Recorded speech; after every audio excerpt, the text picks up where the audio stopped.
भारतीय संस्कृति का आईना। परिवार जोड़े, देश जोड़े। देश का पहला चैनल, देश का अपना चैनल।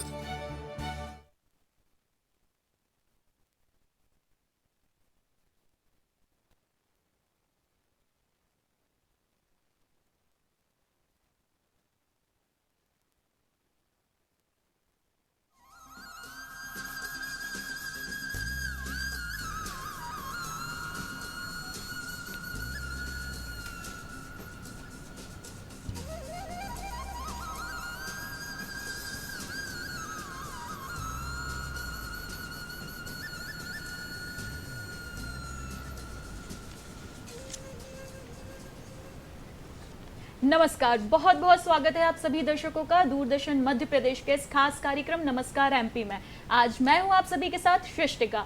और दर्शकों, जैसे कि हम सभी जानते हैं कि कल गणेश चतुर्थी थी। जी हाँ, अभी आप गणेश उत्सव, अगले 10 दिन गणेश उत्सव मना रहे हैं। और दर्शकों, यहाँ पर सबसे पहले मैं कार्यक्रम की शुरुआत में आप सभी को गणेश चतुर्थी की बहुत बहुत शुभकामनाएं देती हूँ। और क्यों ना सबसे पहले कार्यक्रम में शुरुआत गणेश भजन से की जाए। बिल्कुल, और गणेश भजन से आने के बाद हम जो हमारा आपको हम तिथि बताते हैं, आपको हम विचार बताते हैं, वो सब साझा करेंगे। लेकिन सबसे पहले आपको सुनाएंगे गणेश भजन। तो चलिए सुनते हैं ये मीठा सा भजन।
शिव नंदन को आज मनाओ,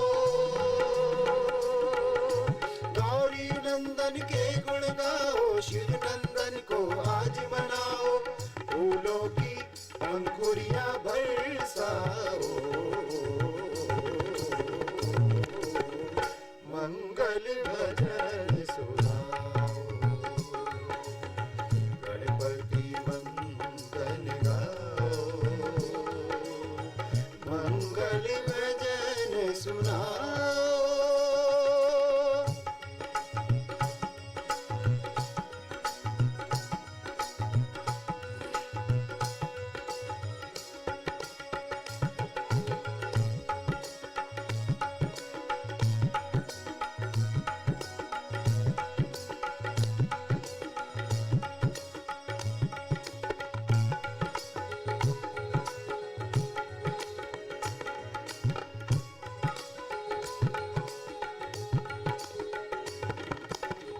रिद्धि सिद्धि के तुम दाता, बुद्धि तुम ही देते,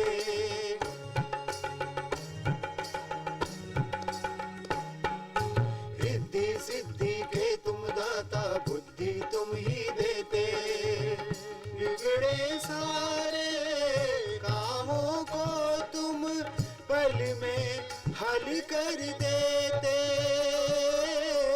पल में हल कर देते। गौरी नंदन के गुण गाओ, शिव नंदन को आज मनाओ, गौरी नंदन के गुण गाओ, शिव नंदन को आज मनाओ, फूलों की पंखुड़ियां बरसाओ, मंगल भजन सुनाओ, गणपति वंदन गाओ, मंगल भजन सुनाओ। तो दर्शकों, इस प्यारे से भजन के बाद कार्यक्रम में आगे बढ़ते हैं और आगे बढ़ने के पहले पुनः आप सभी को बहुत बहुत शुभकामनाएं देना चाहूंगी। और आगे के जो 10 दिन है जिसमें हम गणेश जी की उपासना करने वाले हैं, मन से दिल से गणेश जी की खूब भक्ति करिए ताकि वो जाते जाते आपके सभी विघ्नों को, आपकी सभी परेशानियों को हरते हुए जाए और आपके जीवन में ढेर सारी खुशियां देते हुए जाए। तो चलिए आगे बढ़ते हैं और डालते हैं नजर आज के पंचांग पर और देखते हैं, बताते हैं आपको कि क्या है आज की तिथि।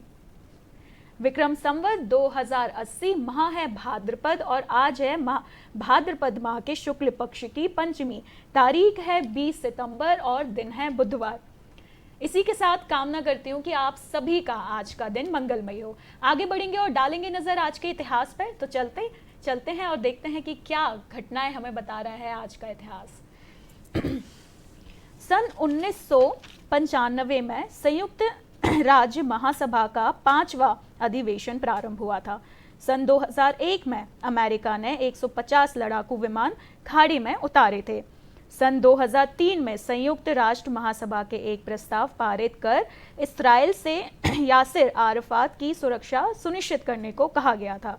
सन 2004 में इंडोनेशिया में राष्ट्रपति पद के चुनाव के लिए मतदान हुआ था। सन 2006 में ब्रिटेन के रॉयल बॉटैनिक गार्डन के वैज्ञानिकों को 2000 वर्ष पुराने बीज उगाने में कामयाबी मिली थी। सन 2006 आज ही के दिन 20 सितंबर के दिन 15 वर्ष बाद ब्रुसेल्स में भारत महोत्सव का आयोजन पुनः प्रारंभ हुआ था। सन 2012 में भारत की राज्य भाषा हिंदी दुनिया में दूसरी सबसे अधिक बोली जाने वाली भाषा बनी थी। और आज ही के दिन दर्शकों 20 सितंबर के दिन महेश भट्ट, जो कि एक प्रसिद्ध फिल्म निर्माता निर्देशक हैं, उनका जन्म हुआ था सन 1948 में। तो ये था आज का इतिहास। ये सारी घटनाएं आज के यानी 20 सितंबर के दिन घटी थी इतिहास में। और चलते हैं अब और साझा करेंगे आपके साथ आज का विचार। जिसने दूसरों की अपेक्षा खुद पर ज्यादा विश्वास किया है, सफलता उसी को मिली है। जी हाँ दर्शकों, बिल्कुल सही बात है। जब हम खुद पर विश्वास करते हैं तो हम कामयाबी के ओर बढ़ते हैं दर्शकों। और क्योंकि हमें अपने ऊपर कोई डाउट नहीं होता, और जब हमें अपने ऊपर कोई डाउट नहीं होता, कोई संदेह नहीं होता है, तो कामयाबी हमारे कदम जरूर चूमती है। तो बिल्कुल अपने ऊपर विश्वास रखिए, दूसरों के ऊपर निर्भर कम रहिए। बिल्कुल आपको हमेशा जीवन में सफलताएं ही मिलेंगी। आगे बढ़ेंगे दर्शकों, और आज आपको बताएंगे कि आज हम किस विषय पर बात करने वाले हैं दर्शकों। युवाओं में बढ़ता हुआ तनाव और मानसिक स्वास्थ्य उनका। जी हाँ, आज इस महत्वपूर्ण विषय पर हम आपके साथ बातचीत करेंगे, और इस बातचीत के लिए हमारे साथ हैं डॉक्टर हेमलता डोंगरे। मैम, बहुत बहुत स्वागत है। आप एमपी बोर्ड हेल्पलाइन में काउंसलर हैं। मैम, पुनः आपका स्वागत करती हूँ। और दर्शकों, इसी के साथ आपको बताना चाहूंगी कि आज हमारे साथ एक मेहमान भी हैं। जी हाँ, नीति जी। मैम, बहुत बहुत स्वागत है। नीति पटेल जी, आपका कार्यक्रम है। आप एक फैशन डिजाइनर हैं, आप मेकअप आर्टिस्ट हैं। बिल्कुल दर्शकों, तो आज कार्यक्रम में बहुत रोचक बातें होने वाली हैं। जी हाँ, फैशन डिजाइनिंग के बारे में क्या चीज़ें चल रही हैं फैशन में, और मेकअप से संबंधित जानकारियां भी नीति मैम आज आप सभी को देंगी। तो बिल्कुल इतनी रोचक बातें होने वाली है, और इसी के साथ हम एक महत्वपूर्ण विषय पर भी आपसे बात करने वाले हैं। तो आपको हमसे जुड़ना ही होगा, क्योंकि विषय ही ऐसे हैं। और जुड़ने के लिए दर्शकों, आपको मैं संपर्क सूत्र बता देती हूँ। बिल्कुल, आप सबसे पहले हमारा एक लैंडलाइन नंबर नोट कर लें, जो कि है 0755 2660049। इसी के साथ एक टोल फ्री नंबर भी आप लिख लें, 1800233040। जी हाँ, इन नंबर्स के माध्यम से आप हमसे जुड़ सकते हैं। चलते हैं हेमलता मैम के पास, और सबसे पहले उनसे ये समझते हैं कि मैम, युवाओं में जो बढ़ता हुआ तनाव है, इससे हम क्या समझती हैं आप? तनाव एक प्रकार का कॉन्फ्लिक्ट है, एक प्रकार का कहना चाहिए द्वंद्व है, जो मन और आपके आसपास की परिस्थितियों में जब आप सामंजस्य नहीं बिठा पाते तो उस स्थिति में पनपता है या ग्रो करता है। तनाव अनेक प्रकार से होता है और अन्य चीज़ों को अपने साथ लेके आता है। फिजिकल प्रॉब्लम हो सकती है, कुछ मानसिक प्रॉब्लम भी है, और अधिकतर आप यदि फिजिकल रूप से स्ट्रांग होते हुए भी मानसिक बीमारियों से आप ग्रस्त हो जाते हैं तनाव के कारण। यदि हम तनाव की परिभाषा या समझे तो हम ऐसे समझ सकते हैं कि तनाव एक ऐसी मनस्थिति है जहां हम अपनी जो समस्याओं या पारिवारिक स्थिति या जो भी सिचुएशन है उसमें प्रॉपर रूप से सामंजस्य नहीं बिठा पाते, तो उस स्थिति को हम तनाव की स्थिति कहते हैं। अब यदि रोज़मर्रा की ज़िंदगी या डेली लाइफ में हम देखें या समझें तो तनाव एक ऐसी चीज़ है या एक ऐसी स्थिति है जहां हम किसी बात को बहुत ज़्यादा स्ट्रेस करते हैं, बहुत ज़्यादा खींचते हैं, तो वो तनाव की स्थिति आती है। यदि एक छोटे से एग्जांपल के रूप में हम देखें तो जैसे देखिए, कोई चीज़ जब हम उसको बहुत खींचते हैं तो एक तो वो एक लंबी हो जाती है, उसकी जो कहना चाहिए प्रोडक्टिविटी या कुछ कहें तो वो चीज़ जो है कम हो जाती है, और उसका जो अंत ऐसा होता है कि वो टूट जाती है बीच में से। जैसे यदि आप रस्सी यदि पतली है, उस पर ज़्यादा वज़न देंगे, ज़्यादा चीज़ें डालेंगे या ज़्यादा भार रहेगा उसके ऊपर, तो वो कुछ समय के बाद टूट जाएगी। तो वही स्थिति हमारी तनाव की स्थिति कहलाती है। जी बिल्कुल मैम, यानी कि तनाव की स्थिति वो है जब किसी भी बात पर हम ज़्यादा चिंतन कर लें, और कई बार वो चिंतन देखिए दर्शकों प्रोडक्टिव भी होता है और कई बार प्रोडक्टिव नहीं होता है। यानी कि कई बार वो उतना चिंतन करना सही भी होता है और कई बार बेमतलब का होता है। तो इस बात पे आप ज़रूर गौर करें कि जो भी आप जिस भी विषय के बारे में सोच रहे हैं, क्या उतना सोचना बनता है, क्या उसकी ज़रूरत है, क्या उतना सीरियस होना चाहिए आपको उस विषय को लेकर, या फिर उसको आप थोड़ा सा कम सीरियस होकर भी निकाल सकते हैं। तो बिल्कुल ये बात आप ज़रूर ध्यान रखें। आइए, यहाँ पर तो हमने मैम से तनाव को समझ ही लिया। आप समझते हैं कि मैम यहाँ पे जो मानसिक स्वास्थ्य है उसको भी मैं चाहूंगी कि आप हमारे दर्शकों को समझें कि मानसिक स्वास्थ्य और इसके बाद तनाव और मानसिक स्वास्थ्य ही एक दूसरे से किस तरह परे हैं या फिर एक दूसरे से जुड़े हुए हैं। जी, मानसिक स्वास्थ्य से हम ये समझ सकते हैं कि किसी भी व्यक्ति की मन की स्थिति क्या है। वो अभी चूँकि मैंने कहा कि जब व्यक्ति तनाव में होता है तो अपने आसपास की स्थितियों में, अपने इमोशन में, अपने कहना चाहिए जो भी आपके आसपास की स्थिति सिचुएशन है और संवेगों में जब कॉन्फ्लिक्ट होता है या सामंजस्य नहीं बिठा पाता है, तो उस स्थिति को हम तनाव कहते हैं।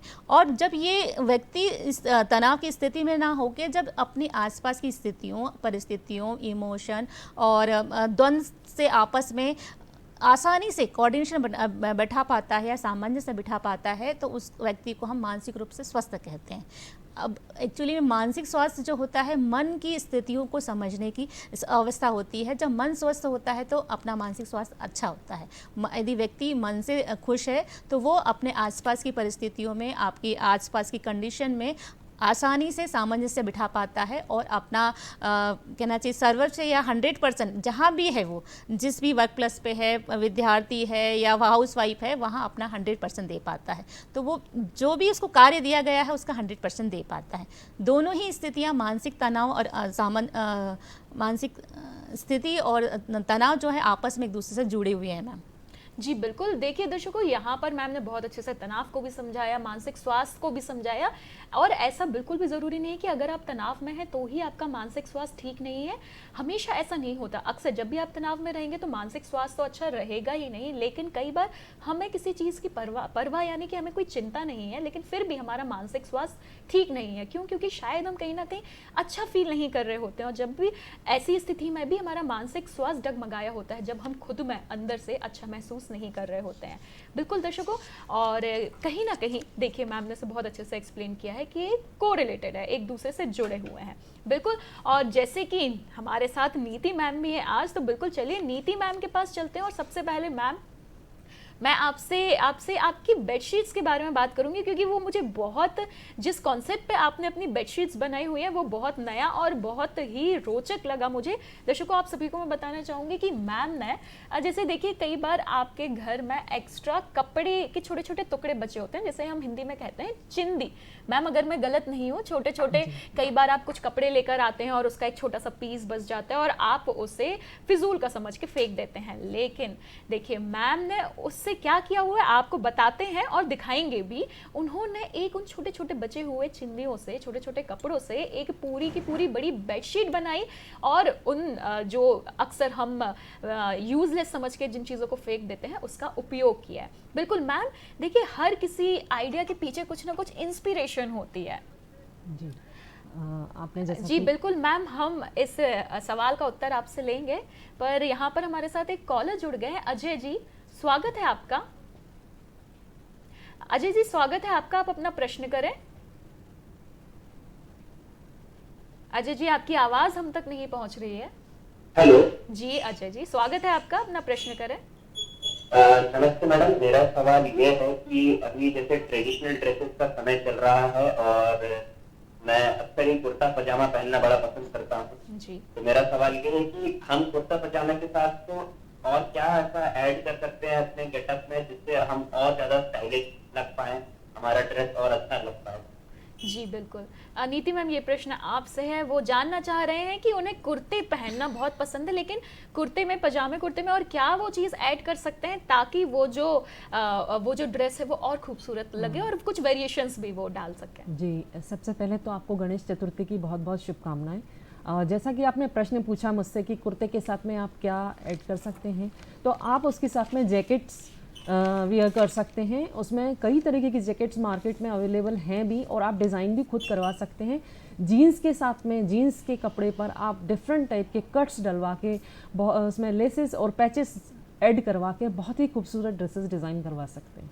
जी बिल्कुल अजय जी, उम्मीद करती हूँ कि आपको आपके प्रश्न का उत्तर बहुत अच्छे तरीके से मिला होगा। बिल्कुल। और जैसे कि मैम आपने पैच वर्क की बात यहाँ पर करी, और जैसे कि हम देख सकते हैं कि आपने जो बेडशीट है उसमें भी पैच वर्क काइंड ऑफ किया है। तो मैम चलिए हमारे दर्शकों को आपकी बेडशीट के बारे में बताते हैं। और उसके पहले मैं आपसे जानना चाहती थी कि वो जो इंस्पिरेशन थी, वो जो आइडिया आपको आया वो कैसे आया? जी, एक्चुअली ये सारे जितने भी मैं आज जो भी हूँ, मैं सारा क्रेडिट मेरे फैमिली, मेरी मदर और परिवार के लोगों को देना चाहूँगी। क्योंकि क्या है, हम बचपन से अपने बड़े लोगों को, दादी नानी वगैरह को आपको मैं बताना चाहूंगी कि मैं जिस बेडशीट का मैं जिक्र कर रही थी वो आप देख भी सकते हैं अपनी टीवी स्क्रीन पर कि किस तरह मैम ने वो छोटे छोटे पैचेस को जोड़कर एक डिजाइनर बेडशीट डिजाइन करी है।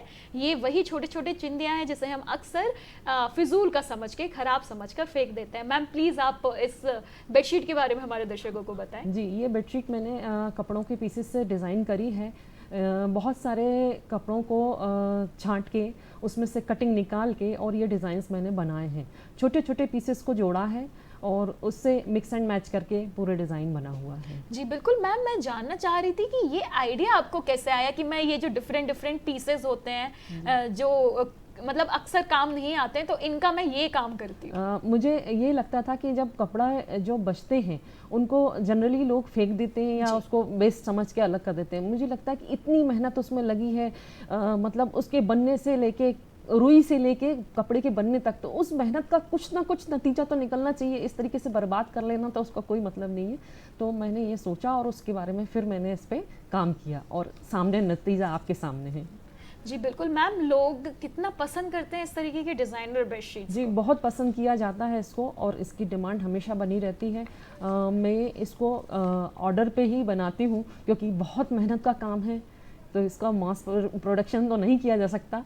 लेकिन हाँ, इसको घर में आप आराम से, अगर इसका शौक़ रखते हैं तो आप लोग भी इसको बना सकते हैं, बस थोड़ी सी मेहनत लगेगी। जी बिल्कुल मैम, क्यों ना हमारे दर्शकों को हम इसे बनाने के लिए कुछ टिप्स भी दे दें कि किस तरह वो, अगर कोई बनाना चाहता है तो किस तरह वो ये बेडशीट डिज़ाइन कर सकता है। इसका बहुत ही सीधा सा तरीका है कि आप कुछ 4-5 तरह के कपड़े लें मार्केट से और उनको एक पर्टिकुलर शेप में, स्क्वायर शेप जैसे अपन लेते हैं, उसमें कट करें और उन पीसेस को बराबर बराबर जोड़ते जाएं। और वो जोड़ने के बाद में आप उसको जब देखेंगे तो वो ऑटोमेटिक अपने आप एक डिज़ाइन ले लेगा। इस तरीके से आप बना सकते हैं। जी बिल्कुल, आप अलग अलग कपड़े लें और उसे अपनी मनचाही डिज़ाइन, मनचाहे शेप में उन्हें जोड़कर एक डिज़ाइनर बेडशीट बना सकते हैं। बिल्कुल। हेमलता मैम, हम विषय पर वापस आते हैं। और मैम, जैसे कि आपने तनाव बहुत अच्छे से समझाया, मानसिक स्वास्थ्य बहुत अच्छे से समझाया, मैं आपसे जानना चाहूँगी कि तनाव के प्रकार भी, क्योंकि मैम तनाव भी बहुत सारी वेराइटीज़ के होते हैं और अक्सर हम इन अलग अलग तरह के तनावों के बीच अंतर करने में सक्षम नहीं होते। हम तनाव को तनाव की तरह ही लेते हैं। तो मैं चाहूँगी कि आप इस बात पर प्रकाश डालें और हमारे दर्शकों को ये क्लियर करें कि तनाव भी अलग अलग प्रकार के होते हैं। जी मैम, तनाव हमारे शारीरिक और मानसिक स्वास्थ्य के लिए बहुत ज़्यादा हानिकारक होते हैं। इससे कई प्रकार की बीमारियां होती हैं हमारे शरीर में। यदि आपने स्ट्रेस लेना चालू कर दिया तो एक नॉर्मल सी बीमारी जैसे बीपी, शुगर, थायराइड, ये होने लगते हैं मैम। तो यहाँ पे हम जो है टाइप्स ऑफ स्ट्रेस की बात करें तो नॉर्मली जो हम नॉर्मल भाषा में यूज़ करते हैं, 2 प्रकार के स्ट्रेस होते हैं, पॉजिटिव और नेगेटिव। पॉजिटिव स्टेट सकारात्मक स्ट्रेस, सकारात्मक तनाव अपन जिसको कहते हैं।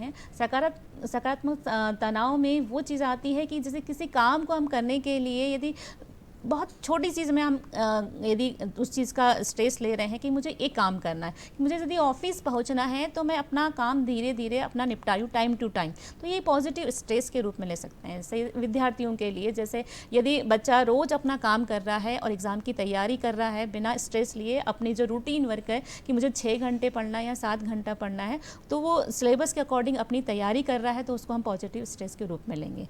अब नेगेटिव स्टेट की बात आती है तो उसमें हम ये देख सकते हैं कि जैसे यदि इसको हम नकारात्मक तनाव भी कहते हैं, यदि हम ज़रूरत से ज़्यादा बिना मतलब का तनाव हम ले रहे हैं तो उसको हम नेगेटिव स्ट्रेस कह सकते हैं। जैसे यदि मैंने जो एग्जांपल दिया था ऑफिस जाने के लिए, हम जल्दी जल्दी काम कर रहे हैं और जल्दी जल्दी काम करने के चक्कर में चूँकि हमने पहले 2 घंटे जो है अपना समय बर्बाद कर लिया, समय से काम नहीं किया, फिर 1 घंटे के अंदर यदि हम पूरा समय काम करने की कोशिश कर रहे हैं तो इस चीज़ को हम जो है नेगेटिव स्ट्रेस में लेंगे, क्योंकि हड़बड़ी में हम कोई भी काम जो है नहीं कर पाते और वो स्ट्रेस होता है, पूरा काम नहीं कर पाते हैं। और ऐसे ही हम यदि बच्चों के लिए लें तो बच्चे जो हैं जब प्रॉपर तरीके से उनकी तैयारी नहीं होती है तो उनकी जो है रातों की नींद उड़ जाती है, फिजिकल प्रॉब्लम होने लगते हैं, घबराहट होती है, प्रॉपर तरीके से जो है वो अपना रूटीन वर्क नहीं कर पाते हैं या पढ़ाई में मन नहीं लगता है, तो वो नेगेटिव स्ट्रेस के रूप में हम मान सकते हैं। अब जी मैम, ये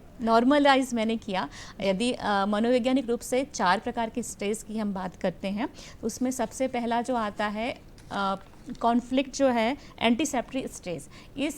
इस स्ट्रेस को हम जो है भविष्य की चिंताओं से लेते हैं कि हम जो है आपको भविष्य में कुछ चीज़ें होने वाली हैं, जैसे बच्चों की फ्यूचर को लेके यदि चिंतित है तो इसको हम एंटीसेप्टरी स्ट्रेस कहेंगे कि भविष्य में बच्चा कैसा जो है बनेगा। जैसे आजकल पेरेंट्स जो हैं बच्चों को जो है 10th क्लास से ही उनका भविष्य अच्छा बनाने के लिए कोटा भेज रहे हैं, साथ में उनको अन्यथा प्रेशर दे रहे हैं। इससे क्या होता है कि बच्चे जो हैं उनका स्वाभाविक ग्रोथ उनकी रुक जाती है, ऑलराउंडर डेवलपमेंट होने के बजाय वो बस किताबी कीड़ा बन के रह जाते हैं। तो हम जो है एंटीसेप्टिक स्ट्रेस को भविष्य के रूप में स्ट्रेस से संबंधित करते हैं।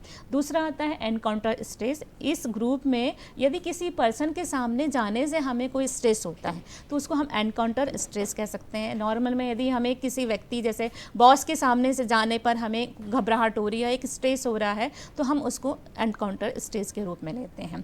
थर्ड जो आता है टाइम स्ट्रेस को हम लेंगे। इसमें जब आपको समय की कमी रहती है और जल्दी जल्दी कोई काम निपटाना है तो उस को हम जो है टाइम स्ट्रेस के रूप लेंगे। और इसमें क्या होता है, स्ट्रेस में जैसे ही आप आते हैं, यदि समय कम है, जैसे लास्ट के एग्जामिनेशन हॉल में आप ये देखेंगे कि 5-10 मिनट में हम सोचे कि हमारे 3 क्वेश्चन हमको करना है, उस टाइम आप फटाफट करने की कोशिश करते हैं और हाथ पैर में पसीना और बहुत सारी चीज़ें ऐसी एक्टिविटी होती हैं जो नहीं होनी चाहिए, तो उसको हम टाइम स्ट्रेस के रूप में लेते हैं मैम। लास्ट है सिचुएशन स्ट्रेस। कोई ऐसी परिस्थिति ऐसी आ जाती है जहां हमें परिस्थिति को देख के स्ट्रेस होता है। जैसे किसी को कैमरा के सामने का फियर होता है, तो जैसे कैमरा ऑन होता है या फिर किसी को बात करने में स्ट्रेस होता है, किसी पर्टिकुलर व्यक्ति से बात करने में, जैसे पहले के ज़माने में ये होता था, या पहले जो है कि फादर से बात करने में हमें जो है हेजिटेशन होती थी, तो उसको हम सिचुएशन स्ट्रेस के रूप में ले सकते हैं। जी मैम, बहुत अच्छे तरीके से आपने सारे तरीके के स्ट्रेस को, मतलब सारे तरीके के तनाव को एक्सप्लेन किया। मैम, यहाँ पर आपने टाइम स्ट्रेस की बात करी थी, तो मैं जानना चाहूँगी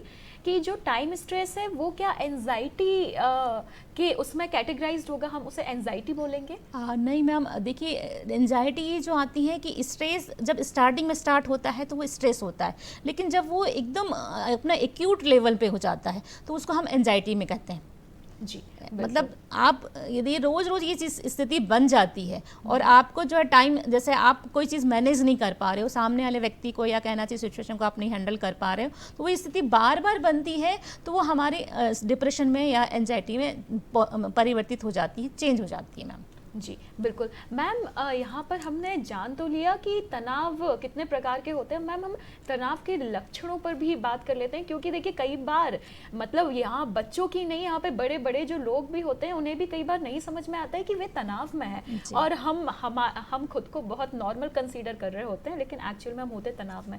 तो मैम, क्या लक्षण है जिनके बेसिस पर हम ये समझ सकते हैं कि हाँ, शायद जो हमारे पास बैठा हुआ है या जो सामने वाला है वो तनाव में, या फिर हम खुद भी तनाव में हैं?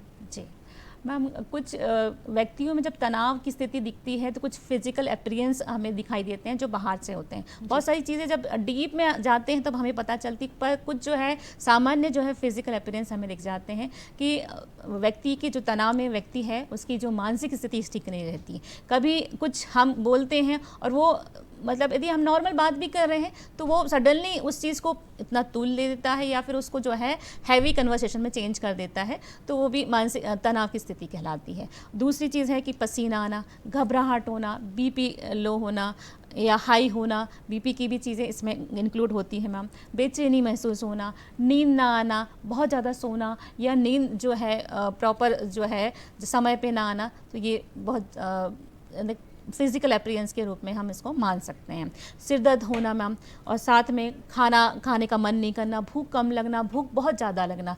नॉर्मली मैम यदि हाउस वाइफ्स हैं तो उन्हें स्ट्रेस होता है तो वो बहुत ज़्यादा खाने लगती हैं, मतलब बिना उनको शारीरिक उतनी ज़रूरत नहीं होती है, फिर भी स्ट्रेस में है, किसी ने कुछ बोल दिया, जैसे नॉर्मलाइज में देखती हूँ कि लेडीज़ें क्या करती हैं कि कहीं गुस्सा हुई या कुछ हॉट टॉक हुई तो मीठा निकाल के खा लिया, कि वो सोचती है कि हमें इससे अच्छा फील होगा, लेकिन वो जो है वो तनाव की स्थिति में रहती हैं। फिर उसके बाद जो होता है बिना बात के व्यक्ति किसी भी चीज़ में उलझ जाता है, तो हम जो है इसको तनाव की स्थिति कहेंगे। जी बिल्कुल। दर्शकों, हमारे साथ एक कॉलर जुड़ गए हैं।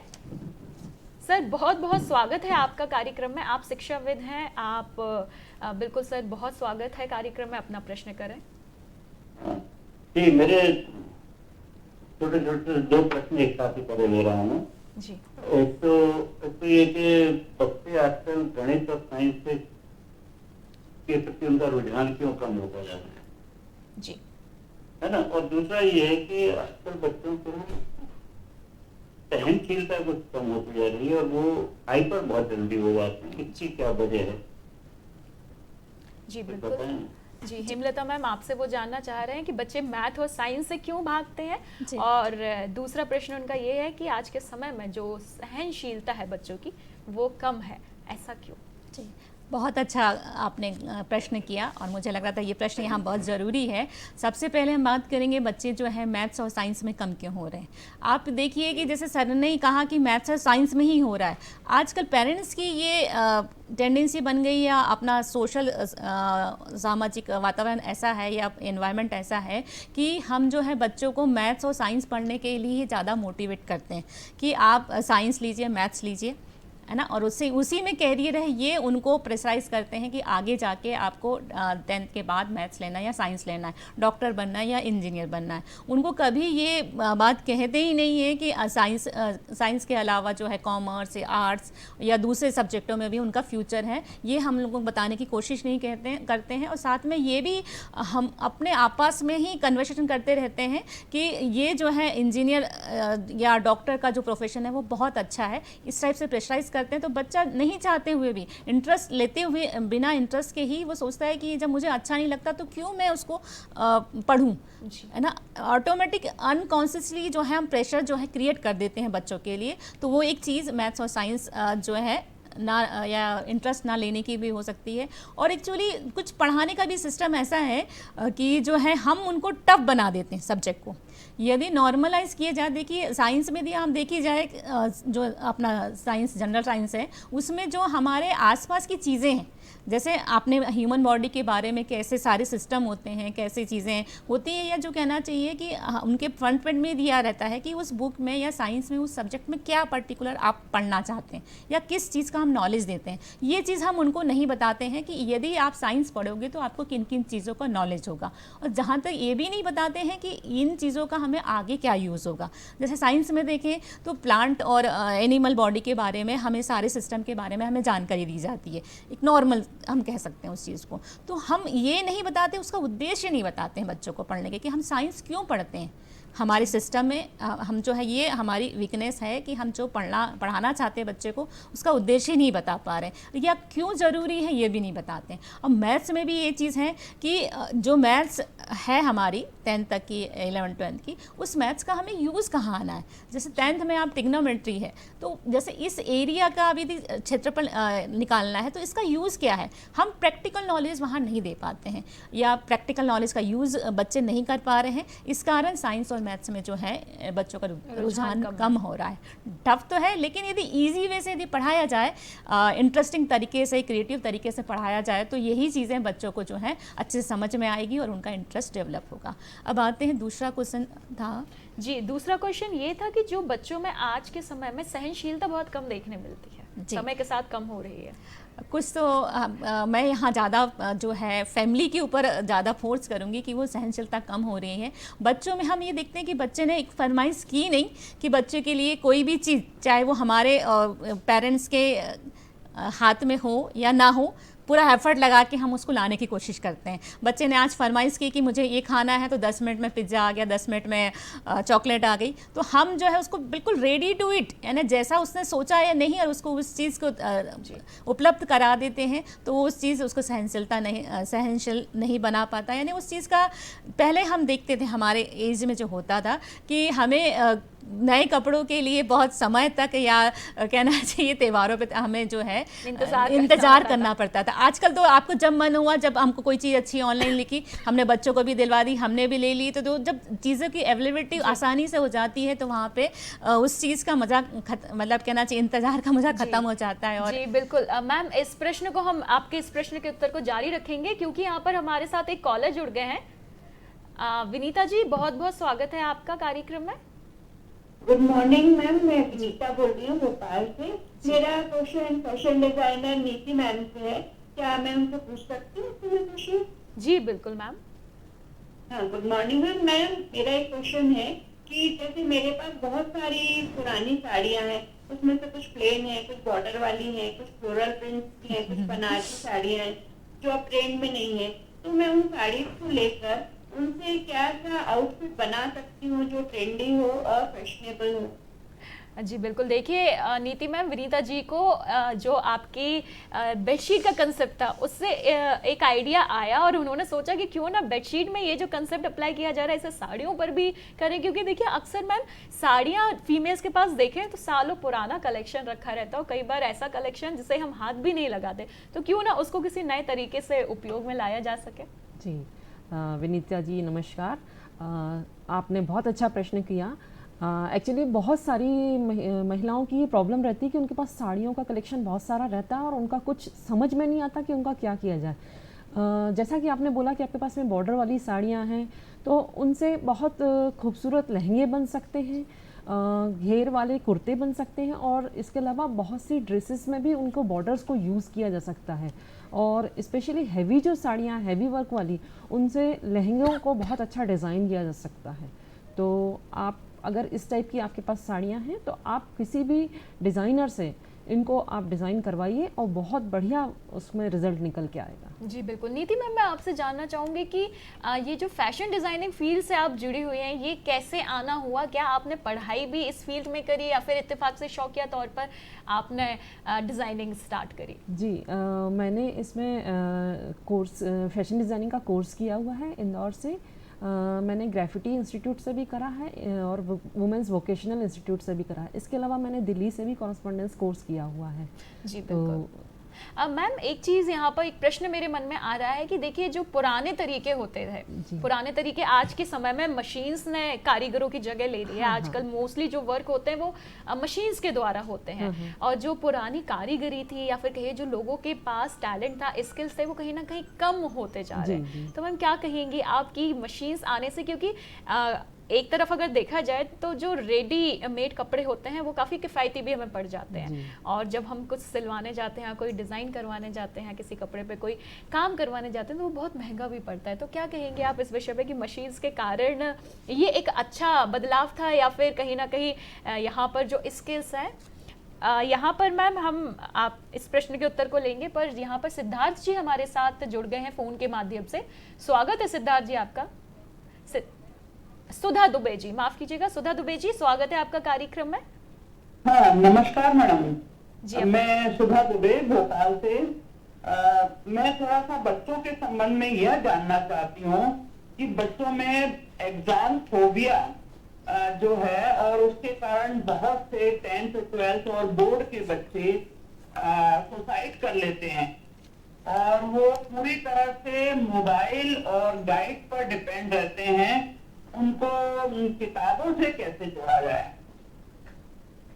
जी, आज की सबसे बड़ी समस्या कि बच्चों को किताब से कैसे जोड़ के रखा जाए। जी मैम, बहुत अच्छा क्वेश्चन किया आपने।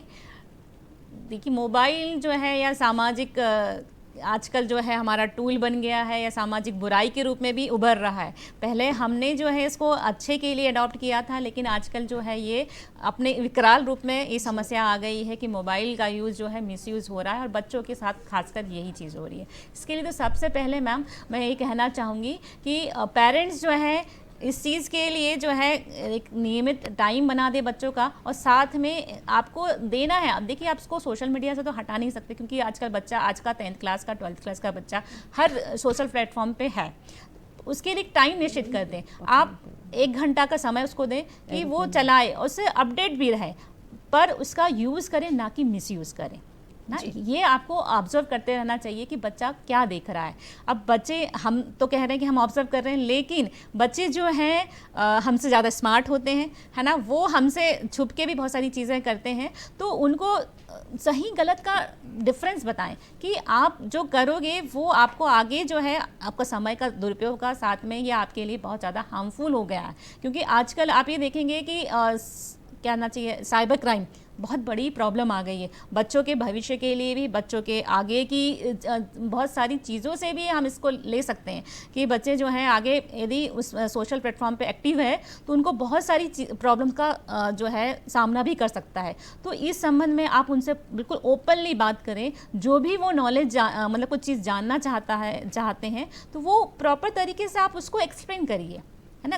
देखिए अब मोबाइल में देखता है बहुत सारी चीज़ें, हमें भी एक्साइटमेंट रहता है कि हम भी देखते हैं कि नई चीज़ क्या आई, लेकिन उस चीज़ को कितना फॉलो करना है, कितना यूज़ करना है, ये आपको उसको बताना पड़ेगा। जी, बिल्कुल। और जी मैम।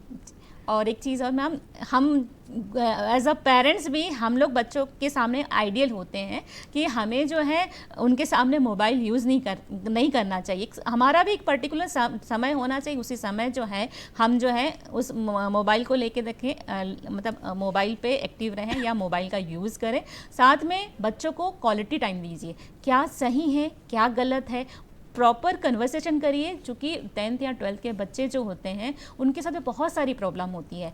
एडोल्सन एज होने के कारण पीयर प्रेशर जो है, उनके फिजिकल चेंजेस होते हैं और अपोजिट जेंडर्स के साथ उनका अट्रैक्शन होता है, तो बहुत सारी नई नई चीज़ें वो फेस करते हैं। तो उनके साथ में एज अ पेरेंट्स जो है आपका कन्वर्सेशन बहुत अच्छा होना चाहिए और उनको इस अपनी रिलेशनशिप या अपने मदर एज अ फादर आपका इतना अच्छा बॉन्ड होना चाहिए कि बच्चे को कभी भी कुछ भी लगे कि मुझे जो है थोड़ी सी नीड या कुछ चीज़ों पे बात करना है, कुछ आवश्यकता है, तो जो है मैं एज अ अब किससे बात करूं, तो एक सपोर्टिंग व्यक्ति होना उसके साथ में होना चाहिए। और साथ में हम देखते हैं आजकल सिंगल फैमिली है, अधिकतर सिंगल चाइल्ड होते हैं, तो पेरेंट्स की यहाँ भूमिका बहुत ज़्यादा बढ़ जाती है कि हम बच्चे की हर एक्टिविटी पे ध्यान रखें, वो कहाँ जा रहा है, क्या कर रहा है, कैसे दोस्तों से मिल रहा है, ये सब चीज़ों पे हम ज़्यादा ध्यान रखें और एक क्वालिटी टाइम आप दें, उनके साथ खाना खाएं, उनके साथ वॉक करें। और जब जो है शाम को भी दिन में क्या किया, क्या चल रहा है। और एक चीज़ और है, जो आपके घर में फैमिली प्रॉब्लम चल रहा है, फैमिली जो जिस चीज़ से गुजर रही है, तो उन स्थितियों में भी उनका गाइडेंस ज़रूर लीजिए आप।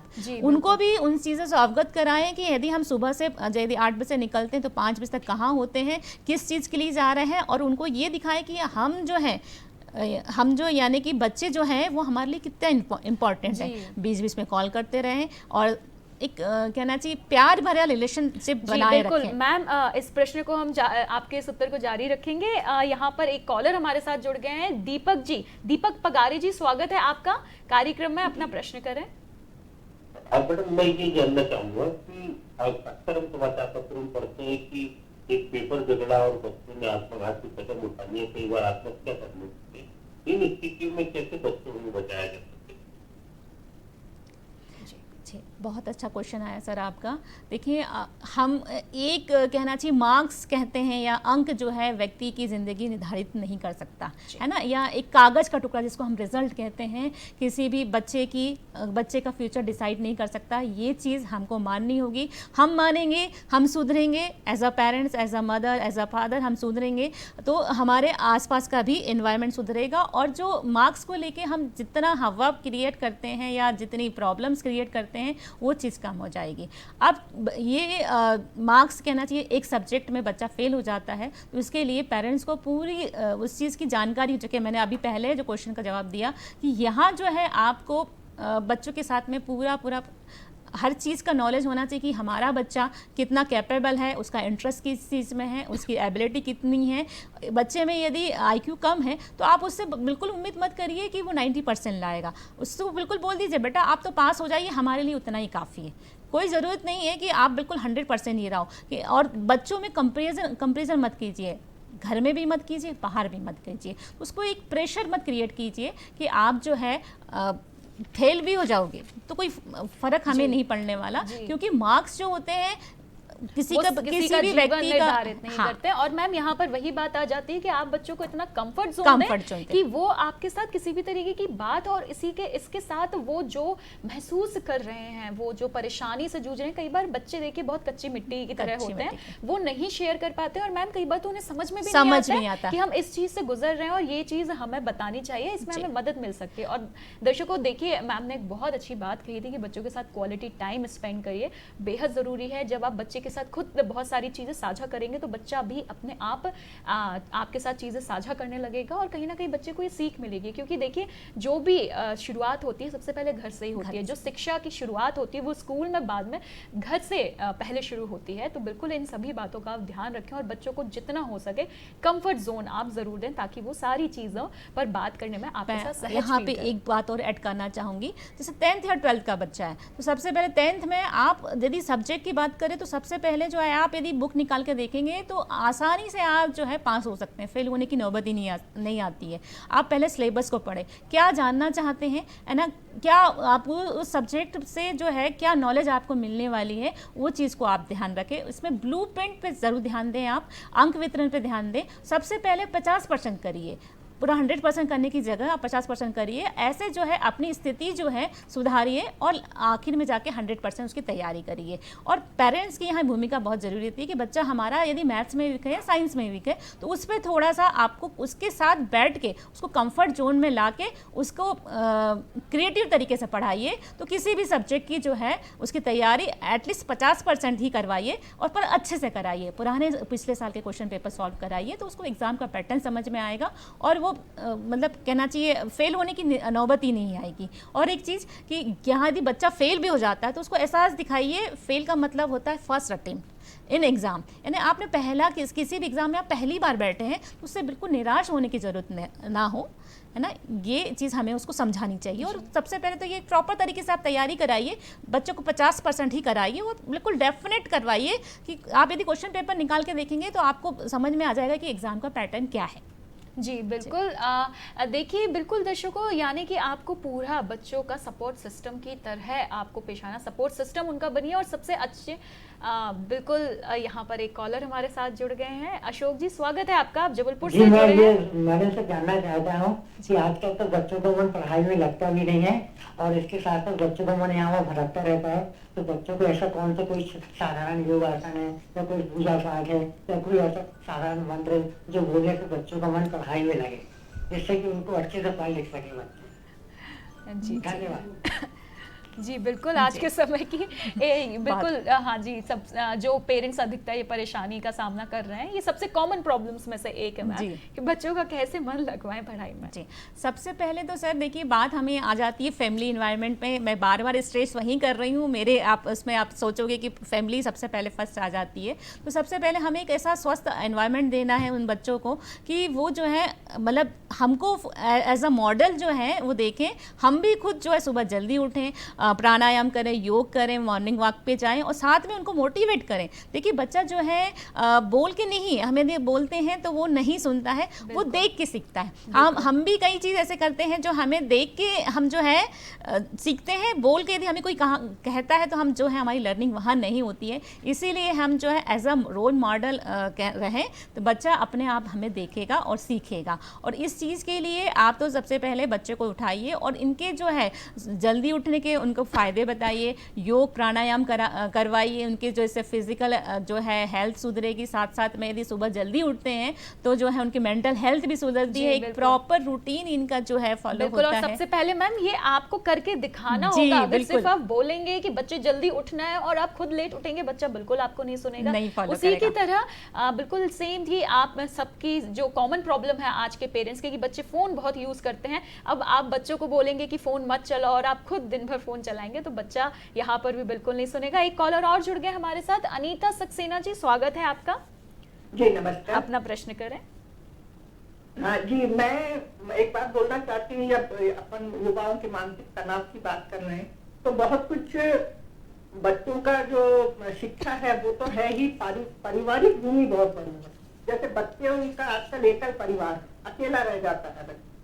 तो क्या ये एकल परिवार, माता पिता के अपने नौकरी के टेंशन और बच्चों की पढ़ाई और बच्चे का अकेलापन, ये भी बहुत बड़ी जिम्मेदारी बन जाती है कि अभी जैसा आप बोल रहे थे ना कि बच्चों को बहुत सारी चीजें संयुक्त परिवार से सीखने को मिलती है। तो मैं यही जानना चाहती कि क्या इसके पीछे पारिवारिक कारण भी बहुत होते हैं?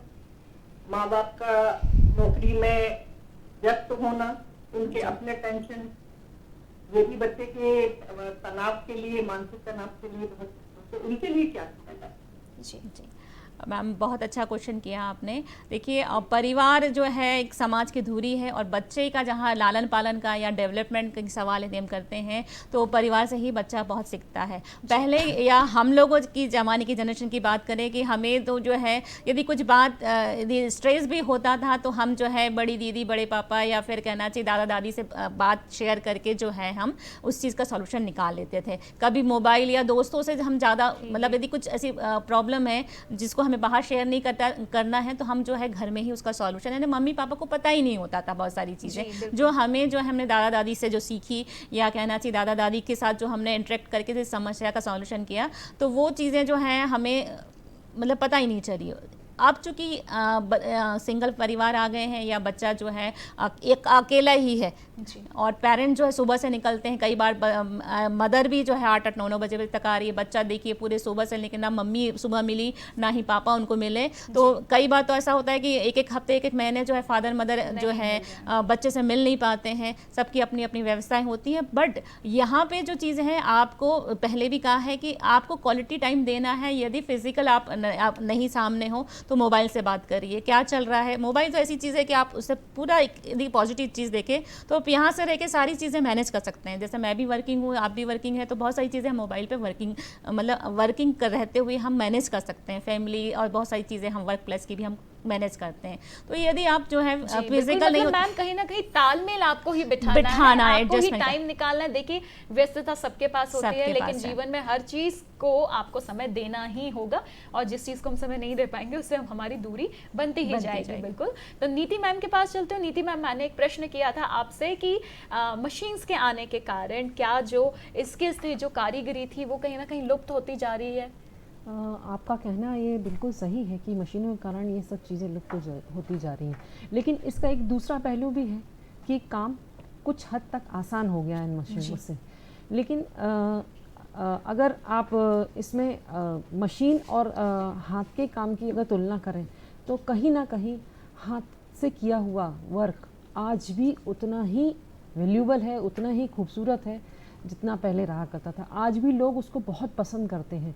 ड्रेसेस में बहुत सारी जो क्रिएटिविटी है हैंड एम्ब्रॉयडरी से ही लाई जा सकती है, डिफरेंट पैचेस बनाए जा सकते हैं, साड़ियों में बॉर्डर्स में भी बहुत सारा नया कुछ उसमें डाला जा सकता है। तो मेरा यहाँ तक मानना है कि हाथ का काम कि कोई मुकाबला नहीं है मशीनों से। जी बिल्कुल मैम, जैसे कि आपने बता ही दिया कि मशीन से ज़्यादा अच्छा काम जो हाथ का होता है वो होता है। तो मैम क्योंकि लोग आजकल, क्योंकि इन चीज़ों की डिमांड कम होगी और महंगा भी पड़ता है, तो लोग इतना प्रेफर नहीं करते हैं, तो क्या ये असर कारीगरों पर भी आया है कि अब जितना पहले आसानी से हमें कारीगर मिल जाते थे, अब आज के समय में उतना आसानी से नहीं मिलते हैं, क्योंकि कहीं ना कहीं सब दूरी बनाने लगे हैं कि ठीक है भाई, जहाँ पे ज़्यादा अच्छा काम मिल रहा है, ज़्यादा आप कमा पा रहे हैं, तो वो उससे और बढ़ रहे हैं। जी, आपका कहना बिल्कुल सही है। आजकल ये चीज़ की बहुत परेशानी है कि कारीगर नहीं मिल पाते हैं, क्योंकि ये काम बहुत महंगा पड़ने लगा है। ऐसे अगर साधारण उसमें कोई व्यक्ति करवाता है या कोई भी डिज़ाइन इसमें करवाते हैं तो उनको बहुत सारा इसमें अमाउंट खर्च करना पड़ता है। जी बिल्कुल। और मैम क्यों ना, नवरात्रि आ रही है, कुछ दिनों में हम दिवाली भी मनाएंगे, तो क्यों ना हमारे दर्शकों को कुछ हम फैशन टिप्स दें कि आने वाले 30 त्योहारों पर, दिवाली पर, नवरात्रि पर क्या क्या ऑप्शंस वो ऑप्ट कर सकते हैं, क्या क्या किस किस तरह की ड्रेसेस वो पहन सकते हैं। जी, नवरात्रि अभी बहुत ही धूमधाम से भरा हुआ त्यौहार हमारा आने वाला है,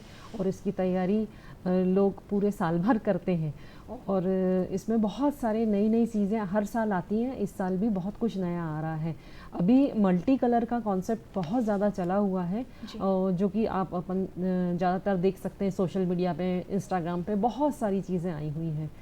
कुछ इसमें मैंने भी डिज़ाइन किए हुए हैं, तो वो भी मार्केट में बहुत नया कुछ लाई हूँ मैं। जी बिल्कुल। दर्शकों, आपको नीति मैम की डिज़ाइन करी हुई ड्रेसेस भी हम फोटोज़ के माध्यम से दिखाएंगे।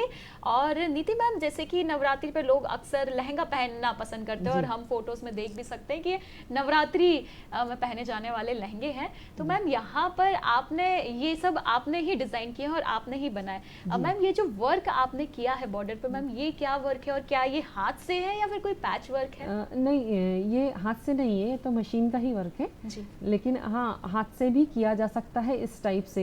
इतना हैवी वर्क करवाने के लिए काफ़ी, जैसा कि आपने कहा, काफ़ी सारा अमाउंट उसमें खर्च करना पड़ता है, कारीगर भी काफ़ी सारा उसमें लगता है, तो इस वजह से लोग कम करवाते हैं इसको। और बाकी नवरात्रि में जिस टाइप की ड्रेसेस हैं उसमें बहुत ज़्यादा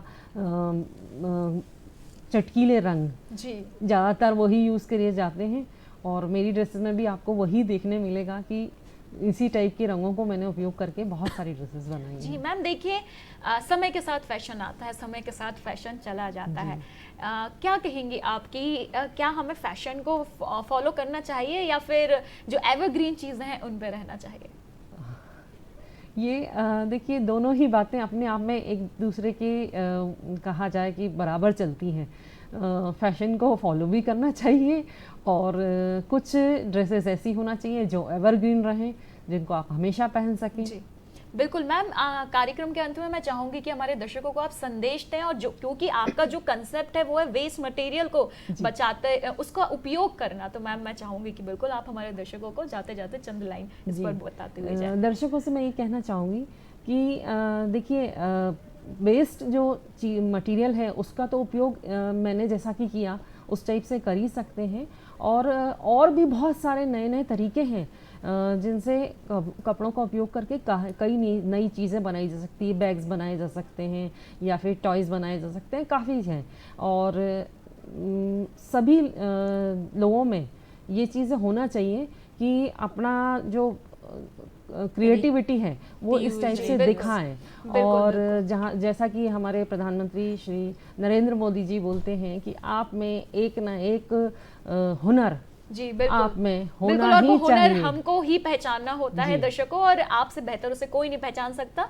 हेमलता मैम, मैं चाहूंगी कि कार्यक्रम के अंत में आप जो भी दर्शक हमारा ये कार्यक्रम देख रहे हैं, आज की बात सुन रहे हैं, युवा, पेरेंट्स, बच्चे, उनके लिए एक आप मैसेज देते हुए जाएं। जी देखिए, युवाओं के लिए मेरा यही संदेश है कि सोच हमेशा सकारात्मक रखें सब, और सोच सकारात्मक रखने से जो है हमारे सपने साकार होते हैं। हमारा आसपास का जो एनवायरनमेंट या अपनी परिस्थितियां होती हैं उसमें हम जो है आसानी से सामंजस्य बिठा पाते हैं।